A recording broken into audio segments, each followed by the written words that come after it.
Hey, thank you guys for joining Topics on the Edge. I'm extremely excited for getting to talk to one of my friends, Kyle. He's in Jay Tritter's room with me, and he's been something that I've been able to talk to on my journey. And I feel like he's got really great insight into the real world of trading. And really, I'm just going to kind of wing the conversation and kind of see where it's going. We got so excited that we started talking, and I was just like, I kind of cut him off, and we were talking about how uh, like trading is real. Like you can really make a ton of money, but like where he was going with it is the emotional swing. Like when you have that much money where you can make 10, 20K in a day, you can also lose 10, 20K. So like how do you deal with those emotions? And everybody's different. And what you were saying, I agree with you. Like what I found is I could make like when the first time I ever made $1,000, like that was the coolest, most amazing thing Yeah, ever, and the worst thing that could have ever happened to me, because yeah, then it's like if I like, dude, and this is crazy because like first off, I'm not trading right now. I blew my account again, yeah. and We've all been but there. but it's because of like what you just said is like, man, the emotional just roller coaster that you go on. It's insane that you can make that much money. I made $1,000 in like 20 minutes, and my Yeah, mind was just yeah, blown. And yeah, it's like, holy shit, dude. But like that's the thing though. It's almost like kickboxing. Like I yeah, can I can go and I can do fights and I can fight in front of this arena and everyone's like, oh, I could do that. It's like, yeah, sure, you can go out there and get your yeah, ass kicked, but like, dude, the job is not what I do in the ring. The job is what I'm doing outside the ring. I'm running 6 miles every day. I'm dieting. I'm training every day. It doesn't matter if I'm sick, if I'm hurt, like nothing. Like you have to yes, live the lifestyle. yeah. I use sports all the time when I talk to new people. I'm like, take for instance dribbling a basketball.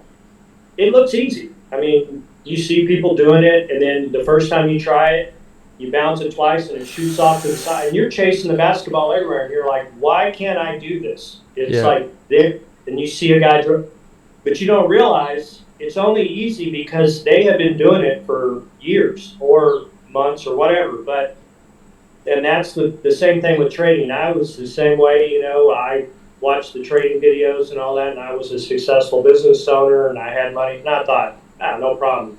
I don't need to listen to all these warnings about new. This is what's going to happen because I thought I'm different, and I wasn't.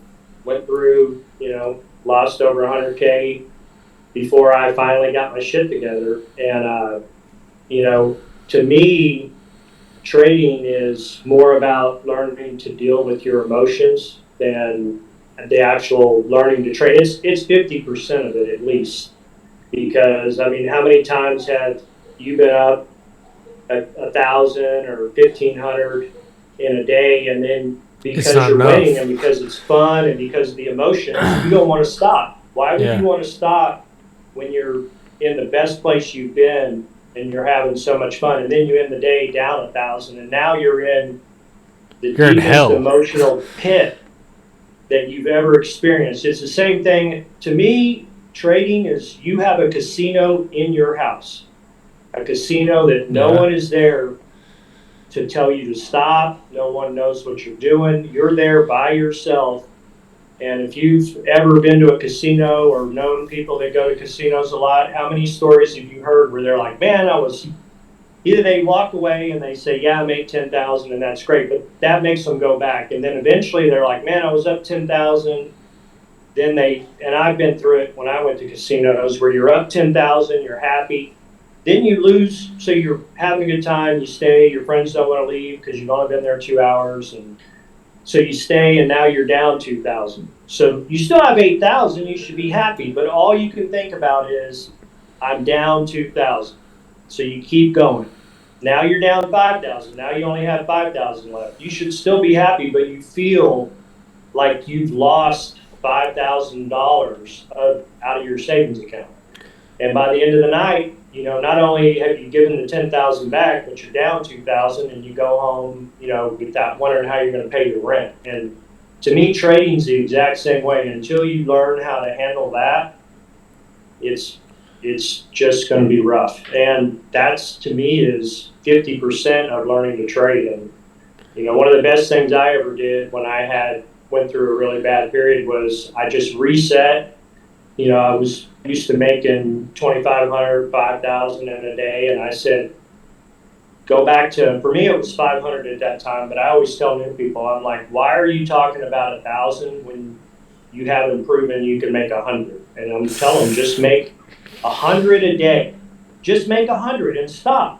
If you get that, if you're like, well, I can do that in 10 minutes, well, do it in 10 minutes, stop, and then go to something else that's going to also be productive in your life. Go work out, go do that prove you can do that for a month or whatever you think. And then honestly, for me, it's going to be a year. Is what I like when I do get back to that. Like that's what I plan on doing. Is because for me, like I get way too extreme, and I can go from like 100 to like I have no. I can't just like. I'm not like one of those chill guys. I'm like really. I have a very addictive personality. Like I'm the same way. And so I have to really. I have to watch myself very carefully because I can be I can be the best thing in the world, or I can just destroy my life in like a blink of an eye. And and I used Steve Goldstein, and he was my mind coach. But that's kind of where this podcast kind of went, because like this journey has been crazy, because I came from fighting where I'm a robot. I'm just some badass that like I don't have any feelings or whatever. And like that I get into trading, and that's like the complete opposite. Like you have to deal with you have to confront your emotions. And like, that was like another one of the things I wanted to talk to you, because I saw in Discord that you are trading with, I don't know exactly the size you're trading with, but like when I saw the money that you're talking about, like you're trading with way smaller size than I remember you trading like back in the day. But like I'm guessing that you found that sweet spot where you're like, hey, I can make good money, but like you don't get that greed. Like there's like a level that you hit, and it's like that greed turns on, and like that's what I'm trying to work on finding. But like I also feel like I'm such a cheap ass that like. Really, like, I really think that Bookmap, like, I think that Bookmap's really good. I think Edge to Trade. I'm giving J Trader a plug right now, because J Trader, that's like the only room I go to. But like, well, I'm actually with JJ Fade too, and like, really, like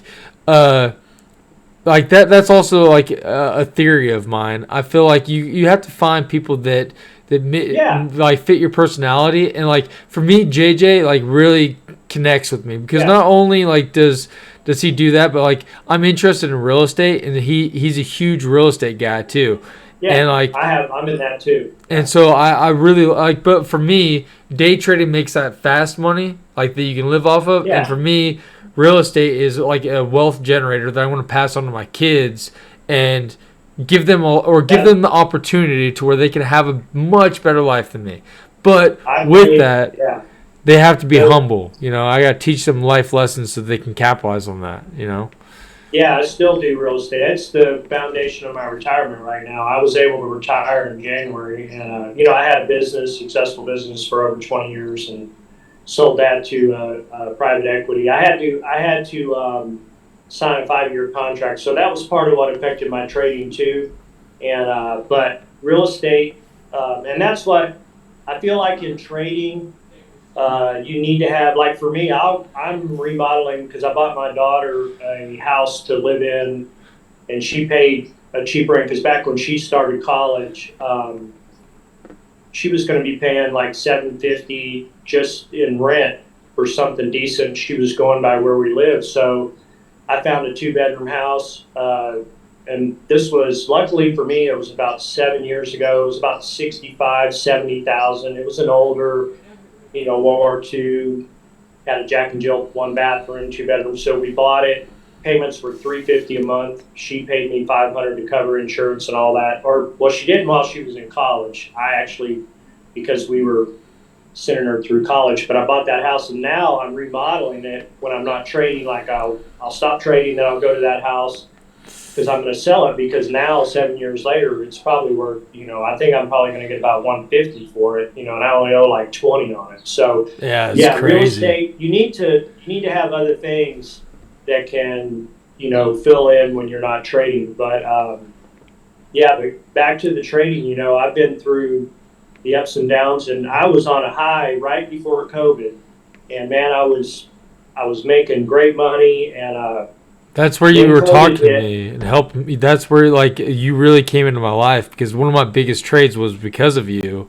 Yeah. I Well, can't remember. I traded fuck, I can't remember what the ticker was called, but it was a stock that went from nothing and went up to $100, and you're like, dude, yeah, don't trade that shit with like big size. You're like, you yeah, have to calculate. He's like, you said like, dude, really, just take 10 shares. You can make a shit ton. Dude, I made like yeah. $500-600 off of like 10 shares. I was just like, what the fuck, like, Yeah, you got to know the range. And like I was yeah. trading Trump's new stock the Oh other yeah, day, yeah, yeah. before Dude, that's they going before crazy. uh, before they made it. They I wasn't able to short it the second day. The first day, man, I was trading. I borrowed 100 shares, and I think I was only in with 100 shares like once. But I was trading 10, 20 shares, but it was moving 20, 10, $20, in 5 minutes. So I think that's where a lot of guys, because I've done it too in the beginning, where I'm not even thinking about range, and I'll jump into a stock with 500 shares, and all of a sudden it jumps $10 in Yeah, like dude. Yeah, 15 seconds, and all of a sudden I'm down 5 grand. I'm like on 500 shares. I'm like, what the hell? So that's part of I it did too. But that. I did but that longing. yeah, I was buying in, and dude, I was like the range was crazy. I was up like no shit. I was probably like yeah, 1,200-1,300 dollars up, and yeah, then like this thing, it did one of the what Jay calls J Slim now. It did a J Slim, dude. This thing just tanked like $1. yeah, Dude, I was in like yeah, 4,000 shares. I was down. Like I almost was like my PDT. Like I think I had like $3,000. I was like barely over like getting yeah, like kicked out. I was like, holy shit, and I went crazy, dude. I went balls in like everything. And it was easy to borrow stock, and it went back up, and like everybody thought it was going to do a high day breakout. I was like, I literally shorted with as much buying power as I possibly could. And that was actually one of the worst things ever because that was the biggest trading day of my life. I went from like negative like no shit, dude. It's like $2,800 down, and I ended up walking away with like up $1,000.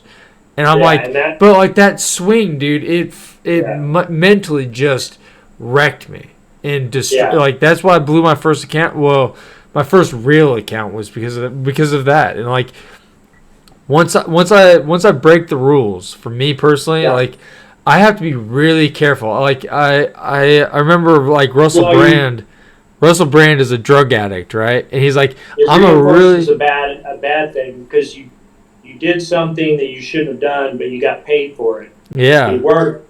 So that's a bad reinforcement. That's why it's so bad for a lot of traders to have dumb luck, their first month of trading, and then because it gives them such a false sense of, what their abilities are.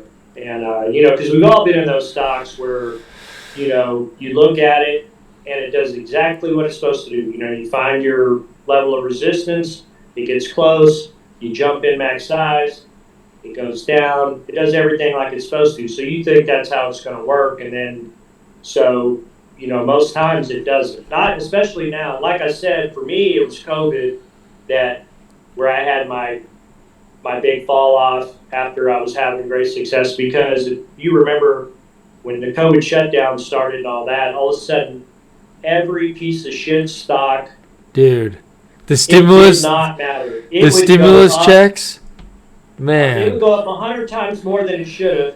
And then not only would it go up 100 times more than it should have, it would do that for 3 days straight. And Yeah. everything that I knew about shorting stocks was, it didn't work anymore. And I refused to believe that any of these stocks that it was realistic. I later found out, and this is kind of what got me back in again was I found out about a lot of the pump and dump manipulations that were actually, obviously there are pump and dumps that are not illegal, but this was another Discord room that was they Oh, actually dude, what they were I telling remember you. those guys. Yeah, I I can't can remember say the what they name of were the room. called. I think a lot of people know which one it is, but they were manipulating it, and and then with everybody at home, and then the meme stocks, and there became this big push toward finding stocks that are heavily shorted to push them. All of that Yeah, went on, short but squeezes. now a lot of that stuff that was actually illegal, it was causing these weird, you know, stocks that had no business even being up in the first place, where they were up 1,000%.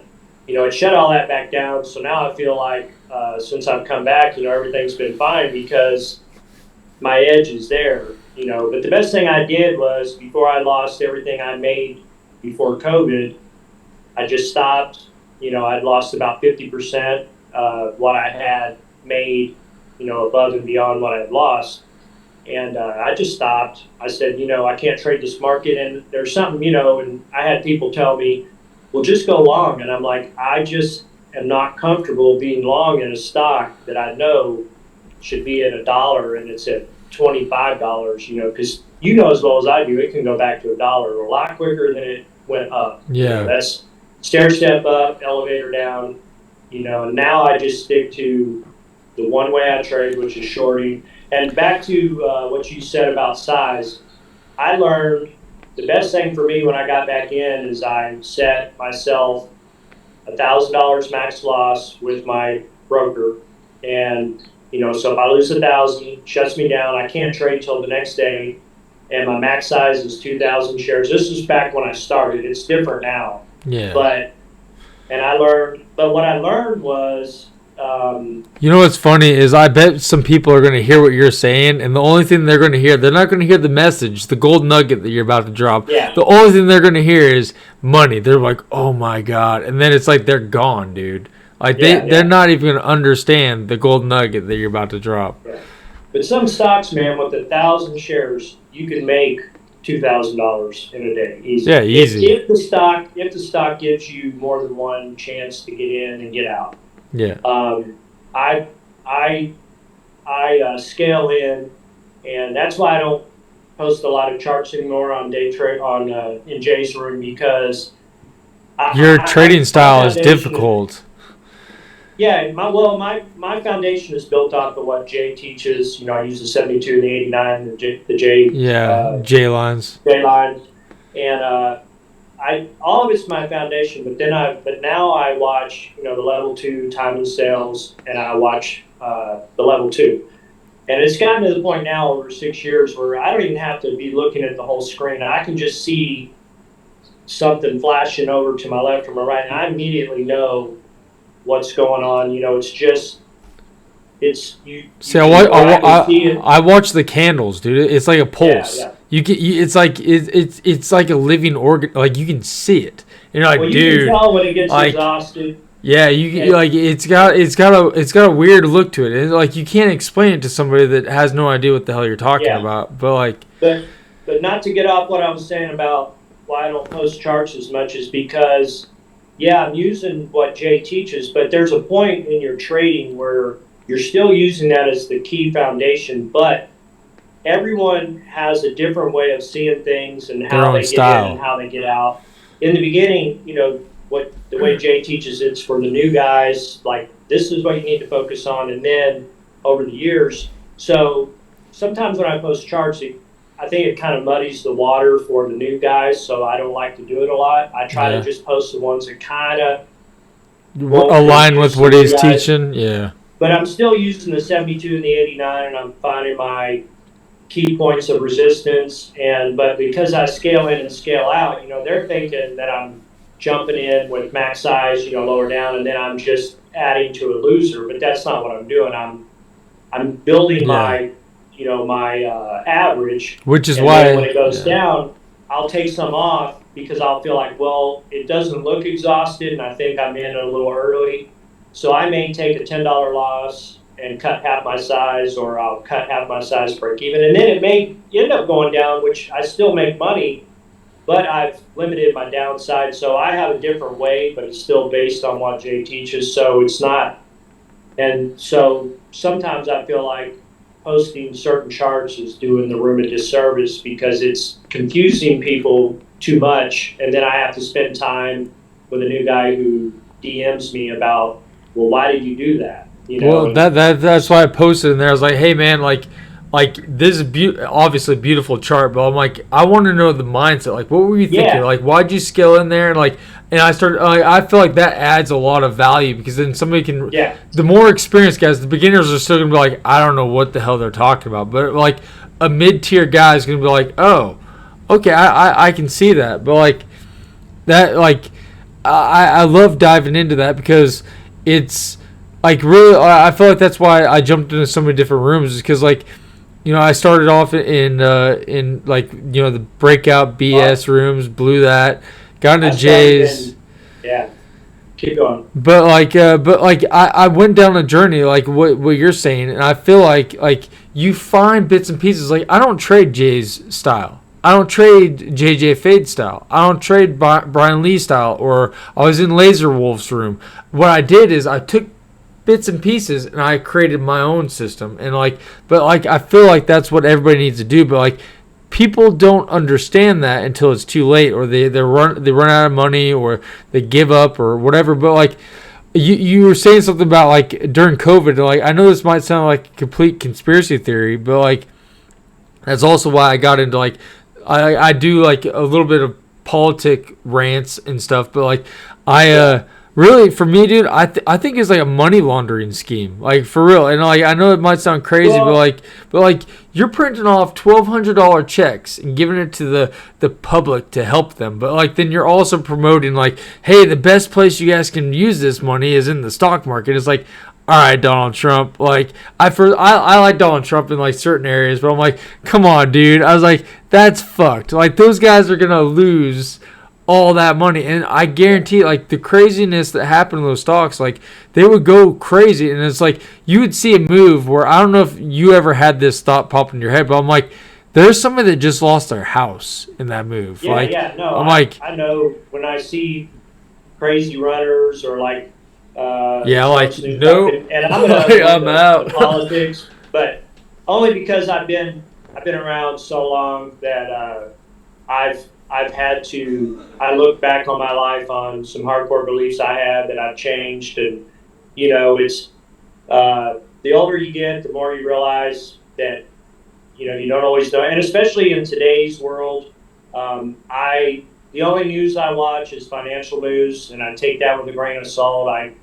I'm almost totally off social media just because for me, I realize that so much of that stuff has no effect on my daily life. Why get caught up in something across the world when I'm not seeing it? And I know a lot of people can point a finger and say, well, you should still care. But in the end, you got to take care of your house, your family, yours. So that to me is priority. And I just try to stay out of all that. I have a family member who's big into conspiracy theory stuff and all kinds of crazy shit. And it's made him crazy. I mean, he's crazy now. But so I just try to stay out of all that. I mind my little lane. And, Yeah. I grew up in the military, from the time I was born, and then I joined the Navy when I was 17, did 6 years there, went through Desert Storm and all that stuff, and I went and worked in the for Raytheon after I got out of the military. I had a top secret clearance, all that stuff. So I've been through all of that. And I've kind of had my views have kind of come to the middle a little bit. But anyway, I am getting into politics, which I'm going to stop now. Okay. So I just kind of stay out of all that. But I do agree, um, you know, about the manipulation in the market. But that happens not only in the market, it happens in Real estate. businesses, it happens in real estate, Yeah. everything, and it gets to extremes both ways, and those are all things that you just have to know going in. And if you start worrying about what's right and what's wrong, and the politics of it, this and that. It's just going to muddy the water. I just look at it as I trade stocks that I truly believe when they go up to a certain point that short sellers actually serve a function as they get in and keep unknowing people from buying the stock when it's $10 higher than it ever should have been. And when you know that they're just getting it up there so they can sell warrants and dilute it, and it's going to go back down, your short sellers are controlling that because, I go on some sites now just for entertainment when a stock's up 200% and you got people in that room saying, they're getting mad because it's starting to come back down. And you're like, well, why would you think this stock that's never made money is 20 million in the hole and always pumps and then sells into it to raise more money? Why would you think this should keep going up? And then they start getting pissed off on whatever website I'm looking at where they're doing that. I'm like, that makes no sense. And for you guys, for those longs to keep wanting it to go up and up and up, I'm like, you're just going to get more people involved that are going to end up, as bag holders when it goes back to $2. Although now it's not as bad because one thing I've learned is a lot of the warrants and stuff now on the small cap ones that raise money by pumping them is there's a thing called anti-dilution clause. Uh-huh. And if you read those warrants and I haven't gotten into it full bore, but I'm pretty sure that now when they have warrants at a certain dollar amount, you'll see it if it has an anti-dilution clause, it usually doesn't go back down to, let's say they get it up to 425 where they can offer.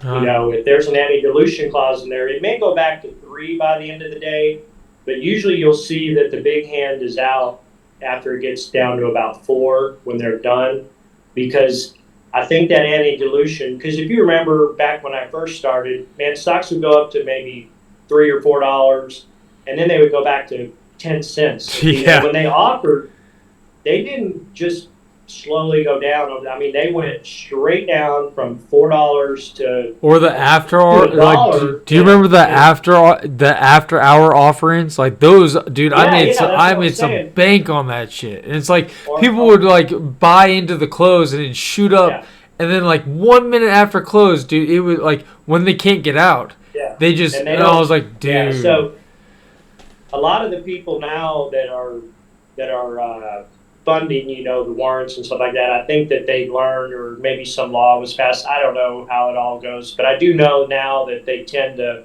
and then you'll see it usually takes 2 or 3 weeks before they go back to, from $4.50 or whatever to $1.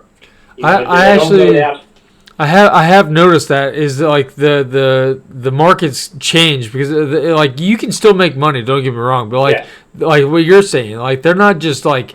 They're not shooting up and then going back to the dirt. Yeah. Like it seems like I don't want to say more scalping, but like I don't see like my longer targets like my like I still use Jay's system for like targets is what I use the J lines and 3 minute and 5 minute J lines for targets, but like and like those are still hitting, but like I actually never did piece that together. Like yeah, they are hitting, but like for some reason, like it's changed to where like maybe the range or something's like it's not.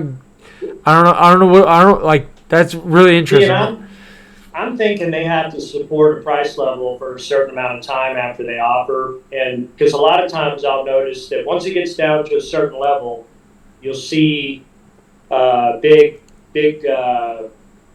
share sizes come in on the bid and the offer or the ask that are basically bracketing, because you'll it's all like of a sudden locking you see them in come a back range. in with, they'll be like, 75,000 shares, 10 cents lower, and then because they're basically, especially after hours, they'll just block it up to where it's going to take 100,000 shares to move it past a certain point.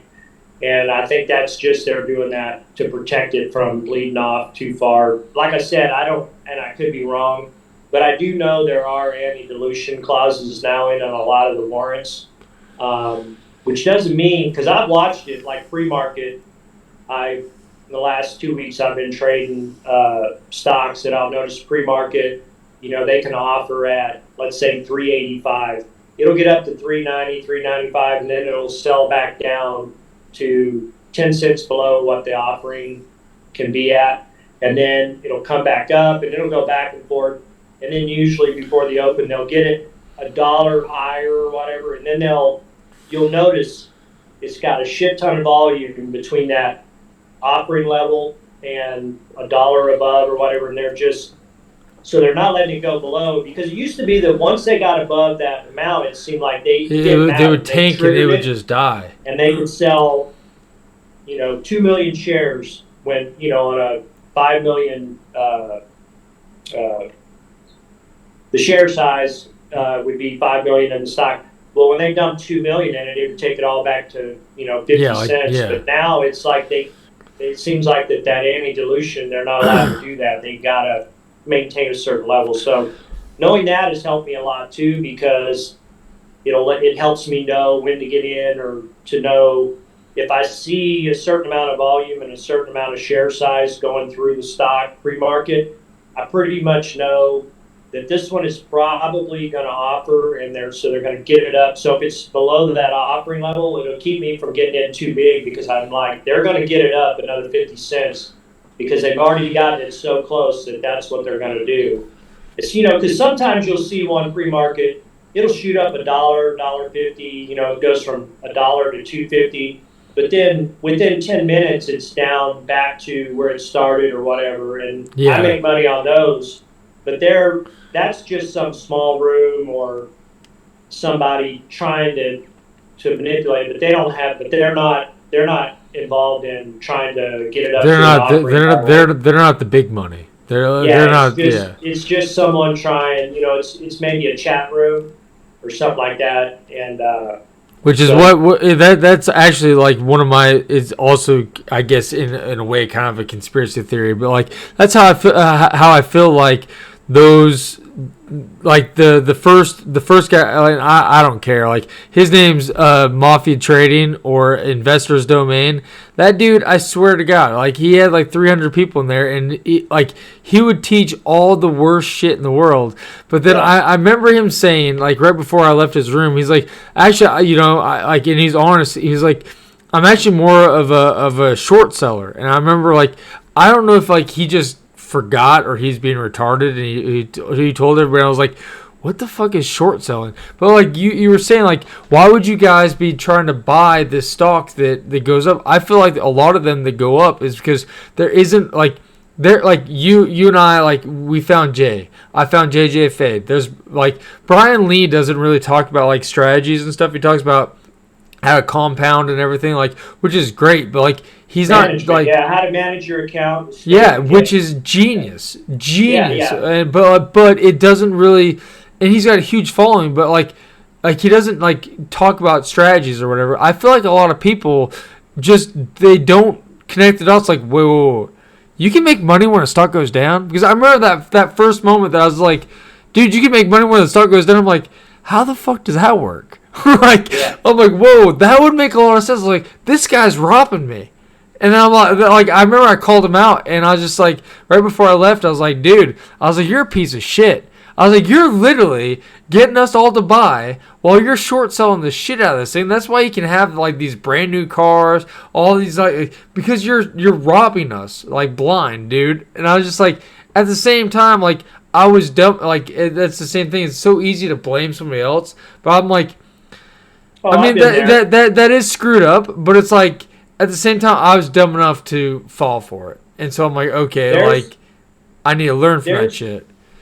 I feel like that's a stage every trader goes through. Maybe not all of them, but I feel like there will reach a point when you're in the beginning of your trading journey where it seems like nothing's working, and you see and then eventually you feel like that there's some in group that you're not a part of that's maybe in the same chat room you are, that maybe they're talking privately or whatever. You get all these weird thoughts in your head where you start, like you said, blaming, it's something else is going on, and I'm one of the suckers that's getting taken advantage of. But then you realize that's not the case. You know, I can say for a fact, I've been in Jay's room for 4 or 5 years, I've been and 5 years. we don't have private conversations. I may have a DM with him just on something like one or two sentences, maybe once every 6 months, and it's mainly because I respect his time. He's taken all this time teaching new people. You know what I mean? So none of that's going on. I See, rarely talk to Jay. I'm really curious, and so like I've actually had a lot of conversations with Jay, like, and that was one of the coolest things is like he took the time. Him and his mom called me one day. Okay, good. I wasn't a mentoring or anything, and the guy's like, "Hey man, like you're asking a lot of really good questions. I can tell that you really want this. I'm going to help you." And I was just like, Yeah, he's like, "Would you be able to take a call with me and my mom here in like 20 minutes?" I was like, "What the?" Fuck? I was like, "Oh yeah, my god!" But like, yeah, yeah. but like, think about those people. Like what you just said. Like that's where most of the people start. But like, think about the guys like during COVID, right? What if they did find Jays? And like they think like, oh, a stock pops up, you short it, and then it just goes back down to the floor. That is true in that one market. But like during COVID, dude, those guys probably got their freaking faces ripped off. You start Yeah. shorting And then front side, oh my god, dude. I bet those guys and blew their accounts like crazy. And then it just fuels the fire. And then like that's probably a lot of the reason these things went up so much is because hey, man, Peloton. Look at what Peloton hit. Look at what Beyond Meat hit. Look at what it was insane, and I couldn't yeah, trade in that market because it was totally opposite of what how I traded and what I believed. And I bought it till I lost half of my profits, and I said, and that's exactly when the time I'd sold my business was right before the COVID shutdown, and I had signed that new 5 year contract to stay on. Was part of the sale was I had to help run things for 5 years, and anyway, that's a whole different thing. But one of the biggest Discord rooms developed during that time, and then they ended up getting shut down, and the top guys, were taken to court for yeah, laundering pumping, millions of yeah. dollars. They were setting it all up, so they would buy a stock, when it was at 80 cents, and they would slowly accumulate, hundreds of thousands of shares, Yeah. and then they would start talking about the stock, and then they would say, "Yeah, I'm in it."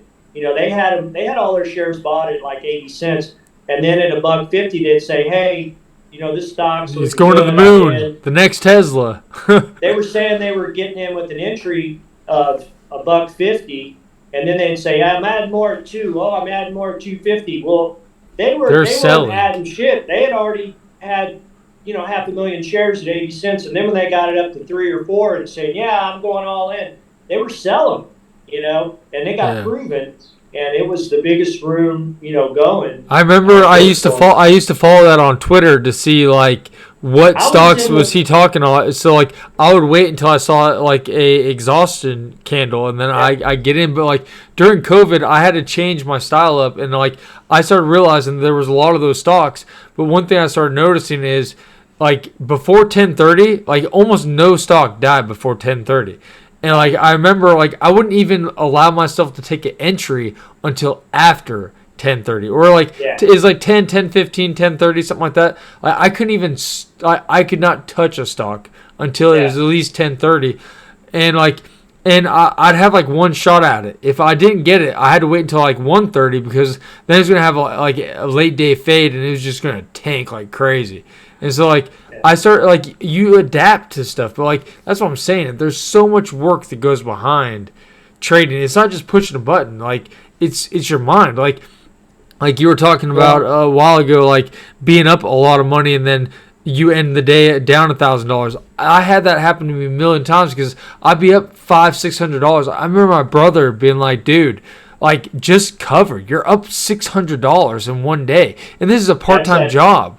But then I'm like, then I'd lose half of it and I'd start fighting it, and then it's like at the end because I'm being stubborn, and it's like you have to start like that, That's like implementing like how do you save yourself from yourself?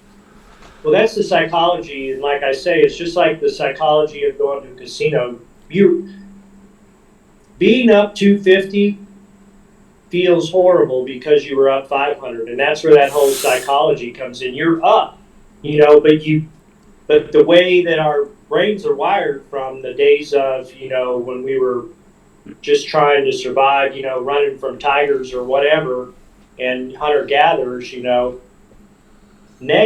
anything negative hits you 1,000 times harder than anything positive. Positive, you feel like, oh, okay, I made 1,000, you're pretty excited, but it goes away quick. If you've ever had a big up day, like even your biggest day, the amount of time that stays with you is short. And then you immediately start going back to that negative, anything else that's negative almost outweighs it, even though it may only be 10% of what that positive was. And that was part of, how we were wired to survive. You take anything that can be detrimental to you, out of the extreme just so you can survive to procreate, and so and it's the same thing goes into trading, that negative, any little negative will be compounded 1,000 times worse than a positive, and so once I understood that, and I even struggle with it today, I manage it, but I never feel as good if was up, let's say 3,000 on the day, and I end the day only up 2,000. I'm still mad at myself because I gave back 1,000 instead of being excited that, hey, I made 2 grand today. You know what I mean? And just understanding that that's how it works is part of it. And then the other part is developing that discipline, to be able to do it and to live with it and to tell yourself this is just the way that humans are wired. It's part of the human experience to feel that and not make it a bad thing. Just, it's kind of like the whole Zen, Buddhist, whatever, where nothing's good or bad until you make it that way. Exactly. If you want to say that this one thing is bad, then it's going to be bad. But you can just as easily say it's good. Yeah. You can say, well, it's a learning. You can turn a bad to a good to a bad. I agree. But you have to develop that though.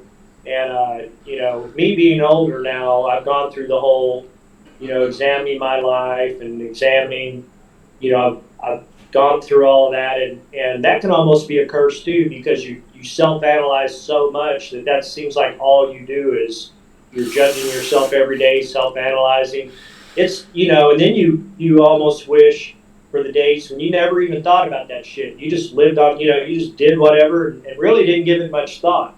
Yeah. But once you start delving into that whole psychology and how you're living your life, that's hard work, and it also brings a lot of emotions that you never experienced before. And then you're just analyzing yourself all the time. So I was really heavy into that, and I backed off probably 70%, and I still use it, but I've learned that any good thing can be bad.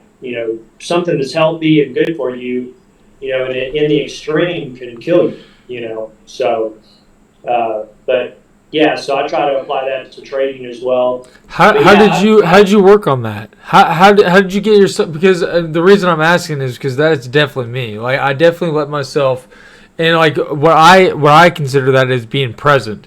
My mom and my wife always say that like I'm such a dreamer. I can run away and I can turn everything into like the most incredible thing ever.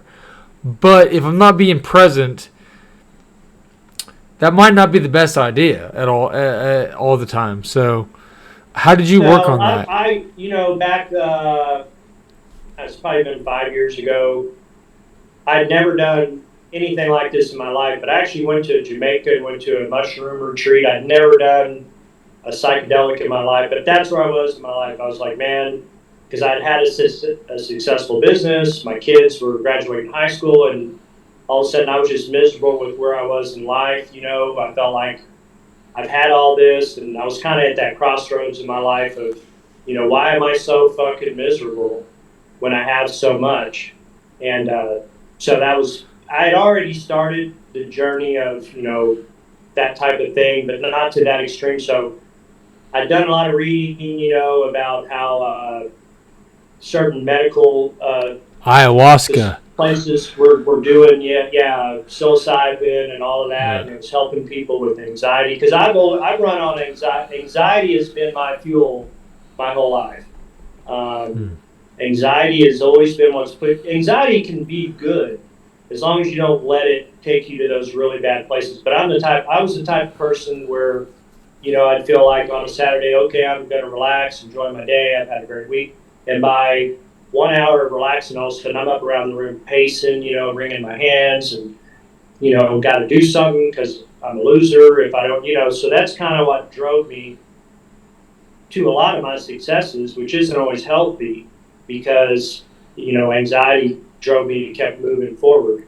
And, but so anyway, I went and, had a mushroom retreat and did all that. It was really good. And so I went through all those extremes. I was doing Wim Hof, ice baths, doing everything. But there's a point, I think, where you can take something that's good and make it bad, because then you start judging yourself, like Wim Hof or anything like that.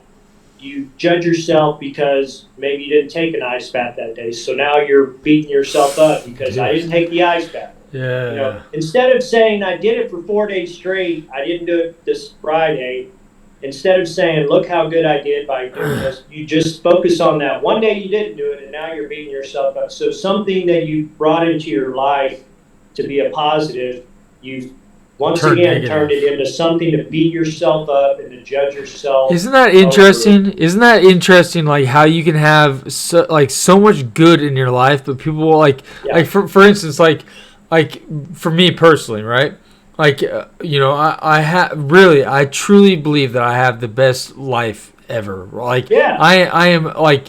I'm not able to trade stocks, but like that's part of my journey. And like, there's a lot of things that I can look at negatives, but like at the same time, like it's positive, man. Like really, like I mean, I just had a conversation with my wife like an hour ago, like right before like you texted me and you could have this, and like I'm about to go on to a new business venture. I'm starting up this community where I'm going to start teaching people.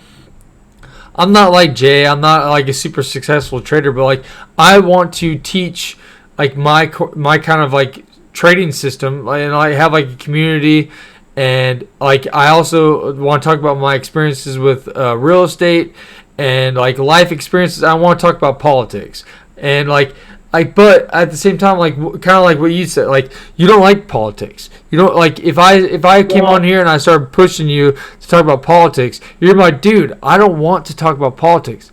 There's a lot of people that don't want to hear that shit, and so like what I want to do is like have like, hey, this is me. I'm marketing me. And I feel like I'm a very interesting person, and that I've had a lot of life experiences that I can pass on to the next generation, or maybe some people that are older than me that haven't went down the same path, and like I can help them find their balance. And so like that's what I'm doing. And like it was very interesting when I was talking to my wife, and because we want to get out of debt. I'm going to have a baby later on this year. We're going to go to Colombia to have an IVF process.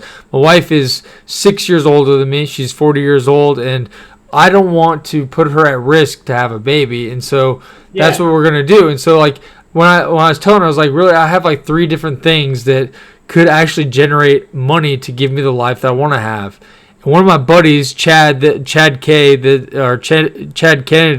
that was in Jay's room. One day he told me, he's like, man, like what's enough for you? Like you make $1,000 a day, $800 a day, like. What makes you, if it wasn't the money, what do you want? Like the life. And like, dude, that was like 3 years ago. And today I had that conversation with my wife, and I was like, really? I want to wake up in the morning. I want to wake up at like 5. Really. I want to wake up at 5 and have my own time, my own peace and quiet. Go run 6 miles, eat a good breakfast, get in a sauna or jacuzzi or something, and get in the hyperbaric chamber, trade stocks until 11. Like, go check on the rental properties, and then work on my communities. Like, where I'm actually trying to, and I want to have free communities where, like, I can dive into my mindset, and I can, like, I was trying to do, like, my idea yesterday was, I want to tell my whole life story, like, emotions I've dealt with, but, like, it was boring as shit, dude. Like, I was just, like, I'm telling, like, all these, like, stories, I'm like, people don't want to hear that shit. Like, how do I make it more exciting entertainment, but like real at the same time? I don't want to like make it like some bullshit, you know. And so I'm like, I was working through that. I think that what I've learned for me, it may not be for everybody, but the biggest way to take myself from being content with where I am in life and to be happy with where I am is to start looking at what other people have and how they're doing and comparing. When you start going online and looking at somebody's vacation and half the time they're the same way you are. Half the They're time just it's trying to bullshit. post. Yeah, well, it's not really. It, I don't think they're being any different than anybody else. They just want the world to acknowledge that they're successful, and it goes back to the saying is, "I'm not who I think I am. I'm not who you think I am. I am who I think you think I am." Which, if you think about it, it's like we all project out to other people who we want them to think we are. Your social mask. That's why I call that. Yeah, we see ourselves the way we think they see us, and we're trying to control how they see us. So it's a whole complicated situation, and that's why I stay off social media and all that, because I've had days where I'm in a great headspace, I'm happy, I feel great, I feel like I'm, successful where I am, and then I might just out of boredom go on Instagram or something, and then as soon as I get off of it, I feel like shit. I feel like, and it's happened enough times to where now I just don't do it, and I'm happy because as soon as you start comparing yourself, and you may not mean to compare yourself, but just going on there and looking at what other people are talking about. Like, I don't even go on X. Like, I used to love Twitter and X, and I like Elon Musk, but man, the shit they show on there and the politics and everything. And the reason why I don't like to discuss politics is anymore, They're when you pushing an discuss agenda. politics with someone else, you're not really going to change their mind. You're not going to tell them anything where they're going to be. And I think Bill Burr or somebody, comedian that's real good at explaining this stuff, you're not going to all of a sudden, somebody who's hardcore for, let's just say, Israel or Palestine or Ukraine or you're not going to come in and say something where they're going to be like, oh, you're right. They're not. They just want to convince you or shout over and over everybody is so polarized that to me it's not. I just feel like it's a waste of my time. I do what I believe in, and I don't try to project it on others because and through my trying to grow as a person and figure out all of my problems, the one thing I learned is when you take care of yourself, when you get your own head straight, all of the problems that you thought other people had or problems you had with them that you felt like they were the problem and the way what they were doing was the problem goes away, and you realize it wasn't them, it was you. And as soon as you got your shit together, that's like, I've been married for 36 years. That's what's up, dude. You don't have a 36-year marriage without having to go through some shit, work together. Yeah. And every time, as soon as I worked on myself and making myself a better partner for my wife, 50% of the issues I had with her during that rough patch, I realized were me. It was me that. And by getting my own shit figured out, what I thought was the problem with her wasn't her at all. It was me, and me projecting all my shit onto her. And so I don't want to get too deep. No, well, actually, I wanted to add to that because I have to go here in a second, so we're gonna have to wrap this up because I got a business call, and when you see when you see what I believe that I'm gonna be able to build here in the next 4 or 5 years, you're gonna be like, dude, I was on a call with Adam right before he started this shit. Yeah. But the reason I don't. The reason I don't like social media is, and I'll be honest with you, I do believe that people try to put this fake thing, but what I'm really trying to do, God's honest truth, and I have a hard time doing this sometimes, but I don't want to show you something. I want you have your own view of how I am, and one of the things that really hit me was me and my wife. We have like one of our best pictures ever. We're on this beach. There's beautiful sun set behind us, and like we're talking about how much we love each other and how beautiful that was. That was real. That really that was real. Like what she was saying that night. Like we got into a huge fight, a misunderstanding, and like we thought we were gonna get a divorce. And like, Yeah. but that's the thing, that shit's not on social media. That's what I'm saying. Like all like yes, them going on these expensive trips and all that stuff. Like yeah, that's real. But like, dude, I know so many people that live in super nice houses, have really nice cars, and they are dying. They are drowning themselves financially. That's what people don't understand, though. It's like you see the materialistic shit, you don't know what's in here. Here's something else that I found out through life, owning a business, having success, having a long marriage. You will reach a level and you will exceed it 10, 20% possibly, where your growth as a human, your ability to deal with emotions, your ability to think in certain ways, you've eclipsed your ability to do that. And that's why you'll see people level out or hit a ceiling. It's because they're not emotionally and mentally capable to handle anything above where they're at. Because from that level, anything higher, it's gonna get destroyed because through their own self-destruction. And I've hit those stages myself, which is why I went and did mushrooms and did all that kind of shit. Was because, and when I hit a bad stage in my marriage, it wasn't everything I thought was a problem with her. It wasn't her.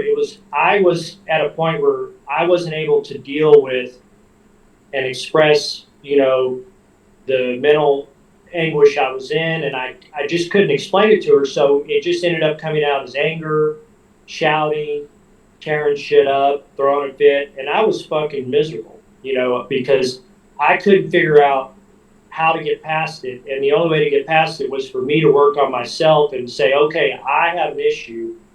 And luckily, it was thanks to her that she said, look, because there were a couple times where I was like, I'm done, and she's like, well, I'm not, and you're not done either. And so thanks to her, I worked through it. I read books, I got into Eckhart Tolle, all that, and then I did all that shit, and it helped. And then that's when I realized that a lot of life is you'll get close. Nice catch, dude. That. Nice catch. Yeah. So anyway, I'll cut it short. But once I worked on myself, man, and learned to deal with that, and one of the best things I learned, maybe this will help you, I don't know, is I learned to say to her is, I'm not saying I'm right. When we would have these big disagreements and all that, is I would say, I'm not saying I'm right. I'm saying this is how I feel. I feel like I'm mad. What you said or whatever, this is how I feel. And how I feel doesn't mean I'm right. Just because I feel it, and once I figured that out myself, just because you feel that way doesn't mean you're right. It means that now you need to figure out if feeling that way is right or not. And so I would say to her, help me figure out why I shouldn't feel this way, why I'm wrong about how I feel, because I'm really fucking pissed, like I'm fucking angry. And doesn't mean I'm right though. It means that maybe I just don't understand well enough. And then, so that was a turning point for me, was to saying, this is how I feel. Help me figure out how not to feel this way or why I shouldn't feel this way. And it made a world of difference, and I still use that today when I get, because, I get tired, I've had a long day, and then she says something and I just am like, what? And then I'm like, okay, just because you feel that way. Yeah, it's normal. Doesn't mean you're right. That's the thing, though, is like, it may just mean I'm being a fucking asshole. You know what I mean? It's like, and I've learned to tell her that too. It's like, look, I'm tired. So if I'm acting moody or not tight, and I don't try to like, you're being real with her though. That's what I mean. I'm not upset with you, and I'm down today and all that. So don't take it personal. And that's the other thing, is like we tend to take things personal, like it's about us. And she says the same thing to me. She'll say, I've had a long day at work. It's not about you. I'm not mad at you, but I don't want to talk. And I get it. I'm like, okay, I get it. I'm not going to take anything as being directed at me personally. Like I'm the reason you're unhappy, or And then another problem is you always want to try to make the other person happy, but that's not your job in the relationship. That's their responsibility. Whether you just try to provide a environment where they can be happy, but if they're not, it's not your fault. So anyway, So one last thing before we wrap this up, but like what you were just saying is I feel like you're showing her, you're not giving her a mask. You're showing her the true you, like yeah, your soul. And for that's me, that's the key. And like that's also why, like, so you're talking about like why you didn't like politics. I feel like that's the biggest problem with politics is like you express how you feel, not try to change. Like when you try to change somebody's mind or push an agenda, which is why I hate mainstream media, and I'm also starting to hate independent media because they do the same shit. And I'm like, dude, yeah. don't push your agenda. What's way more powerful is It's all an think for think for yourself. Yeah. Like I don't believe, like you're talking about Palestine and Israel earlier. Like honestly, in my opinion, both of them are fucked up. They're both doing fucked up things. Why can't we agree that like Gaza should not die, Israel should not die? Like there should be peace. Why is Russia? But they're not. But there's so much more involved. There's so many other Exactly, complex, so much complexity. decades of politics and decades of relationships that are not that with other countries. So anyway, I don't want to get too deep. Yeah. But that's what I'm trying to say is like that's what I'm trying to do like differently with my podcast that's going to be on politics is like I don't want to talk about agenda. Like I'm going to put my view. But I don't live in Palestine. I don't live in Israel. And so, like, for me, it changed something in my head. I'm like, I just need to talk about things that are going on in, I don't know, my town. I don't live in a city. I live in a town, my state, my country, because there's so much fucked up shit in America. Why don't we just worry about America? We have people that protest here about, there was one yesterday, Palestine protests and all that. And I want to say to them, do something that involves America. Our city. Well, not even America, just your city. If you will just try to make a difference in your town or your city, and then once you do that, it compounds, dude. To the state level. And if everybody does that, the bigger whole will take care of itself. But everybody tries to go from, their town to somewhere across the world.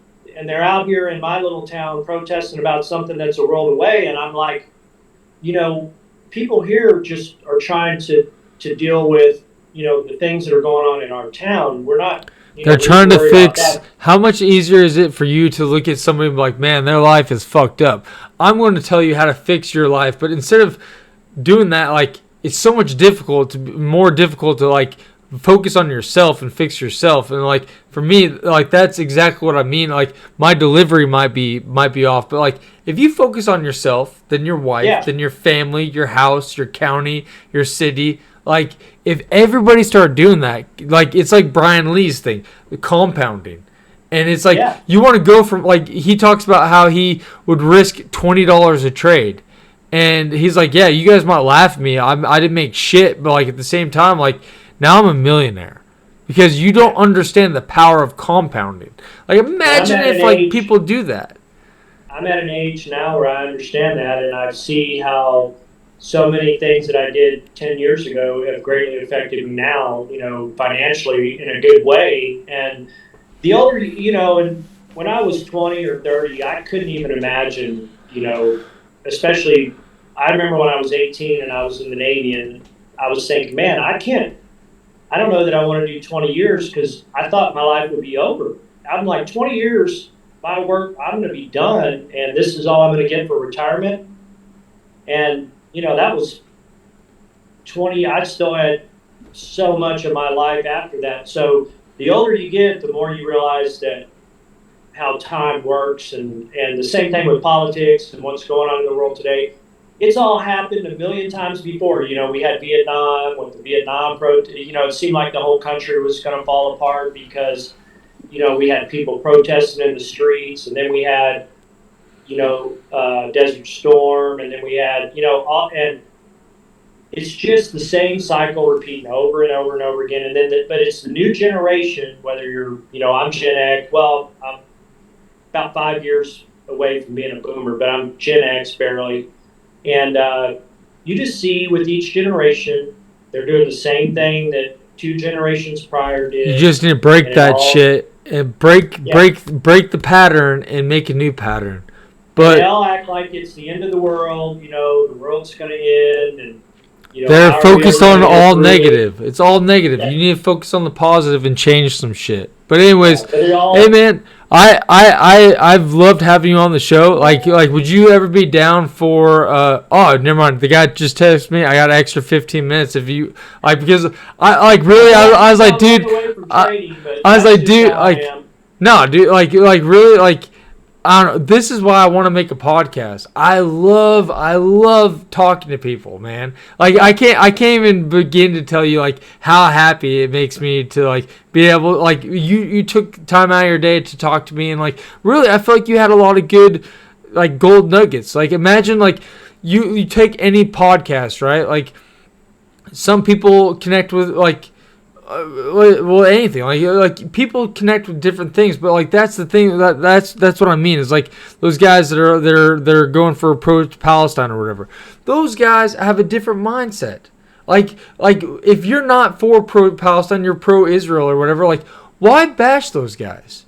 That like why not just be Yeah. like hey like where are you coming from, and like how can like just being a good person like instead of just like that's the biggest problem I had is because like I used to be like liberal like 100% liberal, and then like when COVID happened I snapped and I was like my personality, my views, I'm more conservative. Does that mean I'm a bad person? Like no, like I'm not a racist, I'm not a gun loving like person. I have guns, like, and I'm not racist. I hate people that are pieces of shit that are leeching off the government.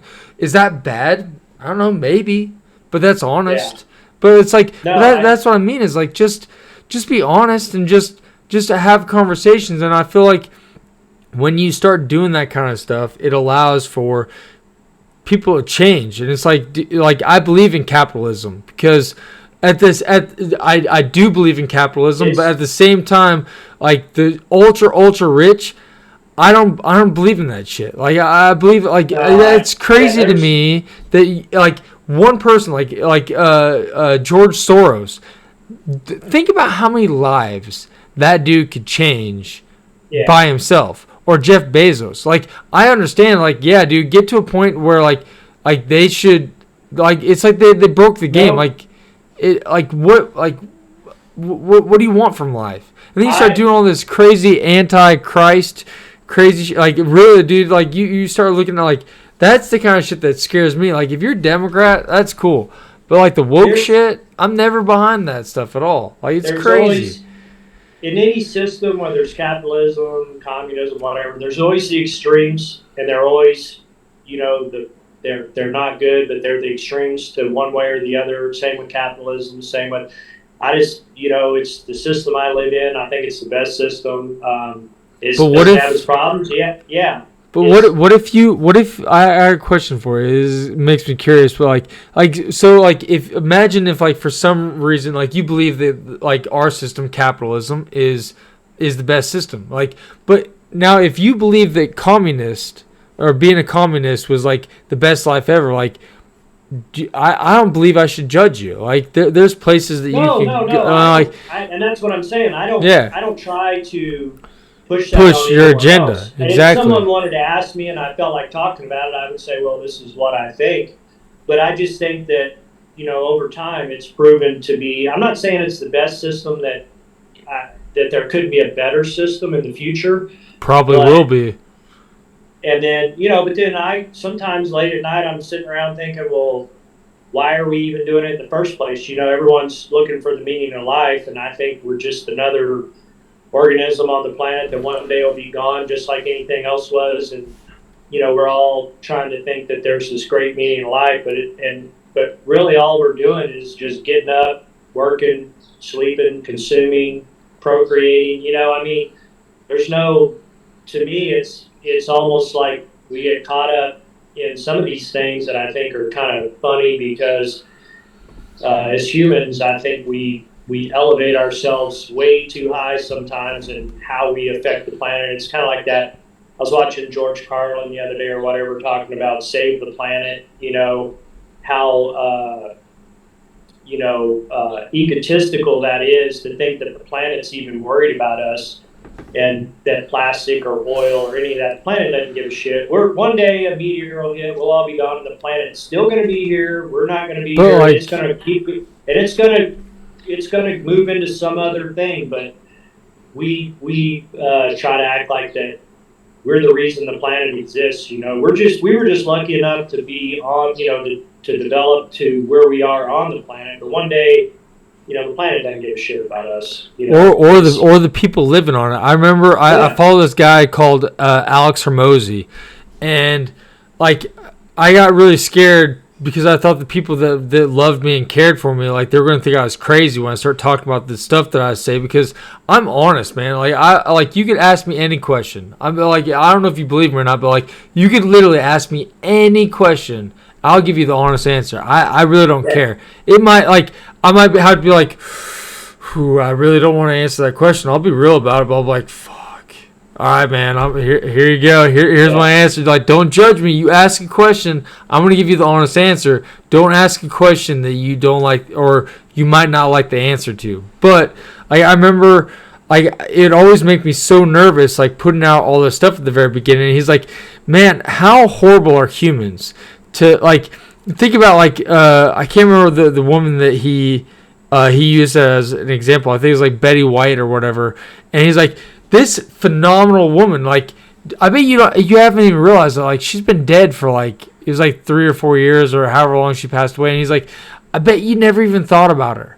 Now, if somebody that incredible you don't even think about, what makes you think that anybody's going to give or not give a shit about you, but they're going to think about man, Adam was really crazy when he and it's when he said that, I was like, yeah, I'm just going to do whatever I want. Relatives, think about your great grandparents or great within, that's like my own father. He's probably been dead for 6-7 years, and it's going to sound horrible, but in my daily life, I may think about him once a week, and that's not good, bad, or indifferent. It's just how life is. You get involved in your own situations and what you're trying to do to make it to the end of your life, and once people are gone, you still love them and you still have good memories and bad memories and all that, but the amount of time you think about them, or even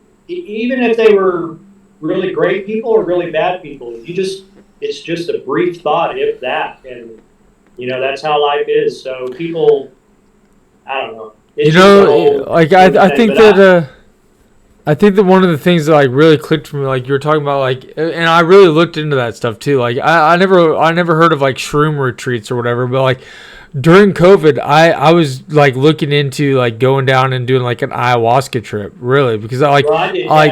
Oh, you did? No, I didn't do that. You did a shroom one, but I was looking into doing a ayahuasca one, and it was crazy because I'd been kickboxing for 12 years, and I used to smoke weed when I was a kid, but it was completely different, and I remember I made some edibles, and I ate way too much edibles, and really no joke, I know this might sound crazy, but it truly is what I believe. I believe that I'm guided by something. I can feel, I get connected to myself, and I use it as spirituality, and that's the gut feeling that I feel, and I don't know, it started off as I could barely feel it, but now this has been years, 4 years since that happened, and I can really feel it strongly now, and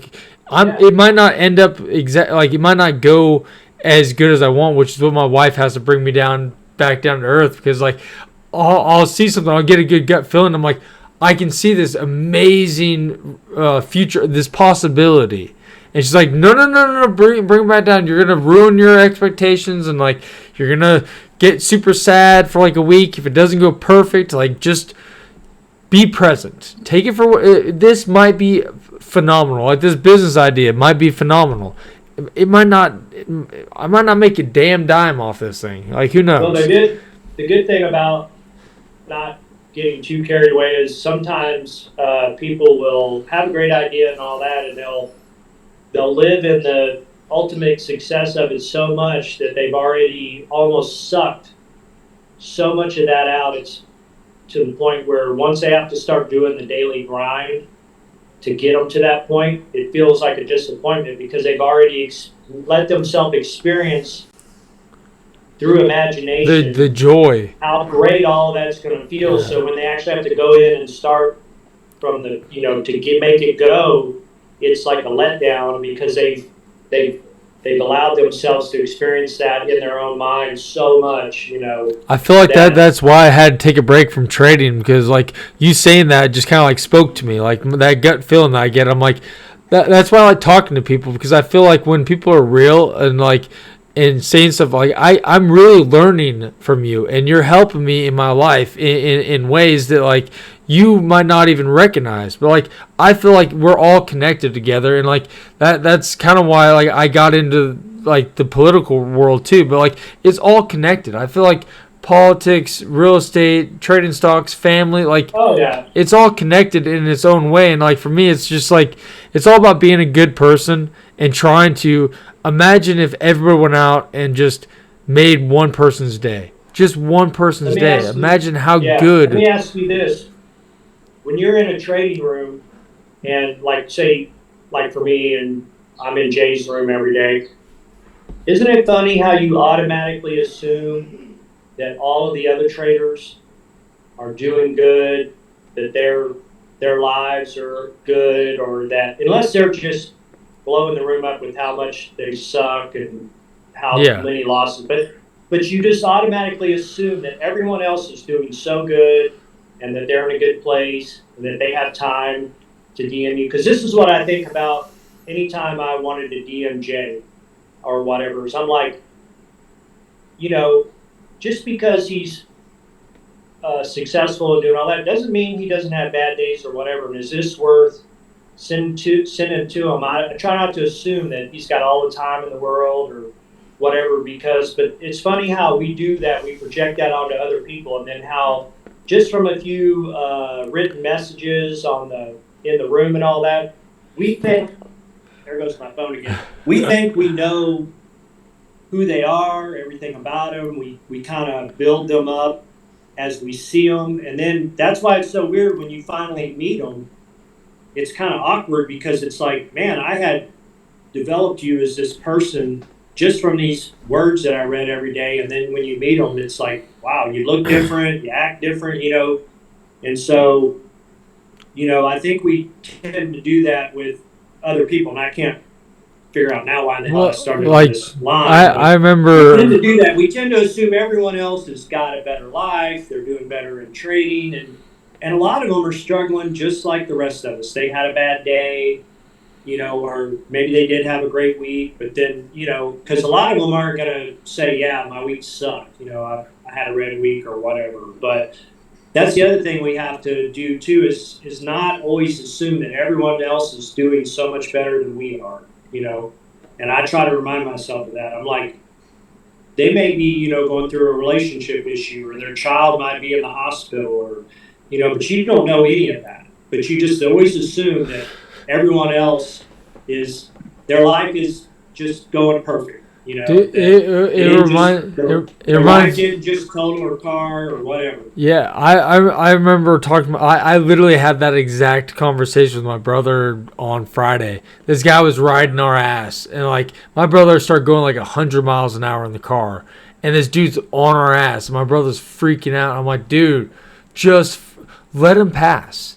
Who gives a shit? Like, dude, dude, you have no idea. There's a million scenarios that this dude, like, his wife could be like in danger, or like the house is on fire, like, or maybe he is just a dick.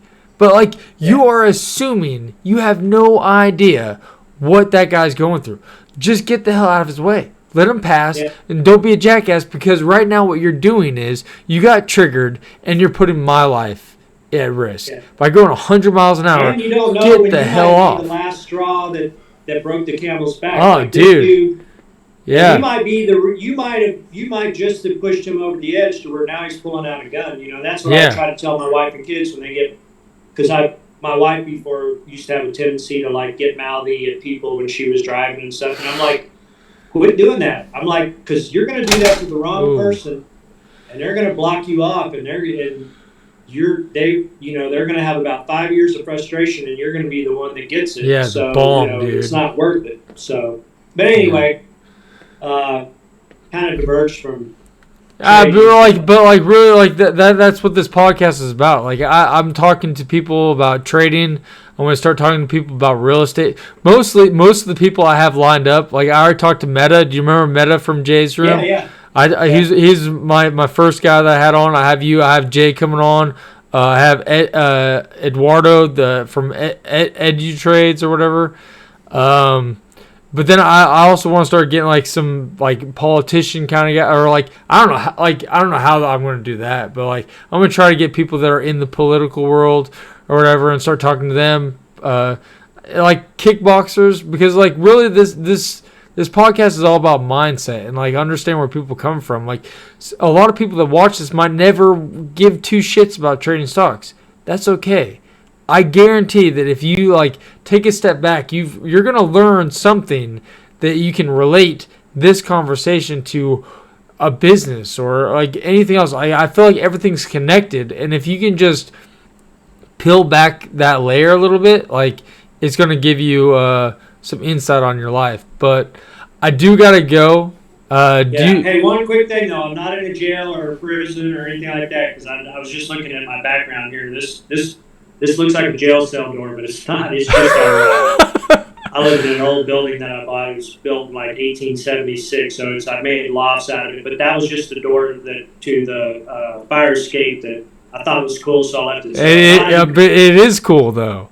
Yeah, so I'm not in a jail or whatever. So it just happened to be behind me. So anyway. No, you're good. Man, you're good. Dude. Talk. Hey, but for real, maybe I can get you on a future podcast down the road. Like I'm gonna try to get as many people as I can, but like maybe in the future. Maybe we'll stick to trading next time or something. Maybe. I don't know. I'm gonna see how this conversation with this guy goes and how I can build this community and stuff. And I really do think that I'm gonna end up making a community for trading. I'm not exactly sure how I'm gonna do it, but like more towards the mindset. I don't want to. It's like Brian Lee. He's got a day trading room, but he doesn't talk about strategies or anything. It's still 100% trading. I want to make more of like a psychology room, like talk about the mindset and all that kind of stuff. And so I don't know. Maybe I don't know. I'll figure something out, but I will definitely keep in touch with you and let you know how it goes in the future. Yeah, man. I wish you all the success, and I'll be following you. All right, man. Hey, like I said, I really appreciate you taking the time out of your day. Enjoy your Easter, and yeah, you too, man. And I'll talk to you later. All right, man. Take it easy, Adam. Later.